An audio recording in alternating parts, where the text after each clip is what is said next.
नहमदुहु व नुसल्ली अला रसूलिहिल करीम अम्मा बाद फ़ाऊज़ु बिल्लाहि मिनश्शैतानिर रजीम बिस्मिल्लाहिर रहमानिर रहीम। बहुत सारे भाई, बहुत सारी बहनें, बल्कि बाज़ भी क्या बल्कि अक्सर औकात बवक्त निकाह देखने में आया है कि जब हक महर बांधने लगते हैं तो कहा जाता है कि जिसका महर फ़ातिमी लिख दिया जाए।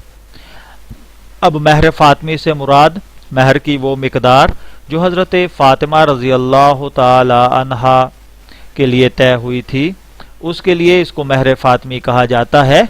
निकाह में महर फ़ातिमी मुकर्रर करना शरन ज़रूरी नहीं है, इससे कम और ज़्यादा महर मुकर्रर किया जा सकता है, क्योंकि खुलफ़ाए राशिदीन और सहाबा इकराम रज़ी अल्लाह ताला अन्हुम अजमाइन से महर फ़ातिमी से ज़्यादा महर मुकर्रर करना साबित है और कम मुकर्रर करना भी साबित है।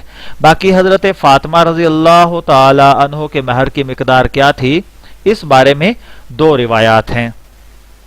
जो ज़्यादा राजे रिवायत है उसके मुताबिक 480 दिरहम 480 दिरहम यानी 1232 ग्राम, जो तोले यानी 1232 ग्राम तकरीबन 140 तोला चांदी थी।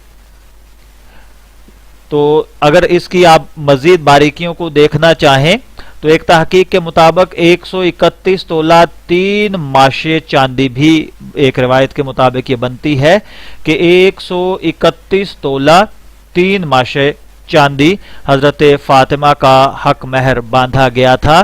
तो देखिए, लोग महर फातिमी 32 रुपए बाज़ औक़ात कह रहे होते हैं, जो कि बहुत गलत है।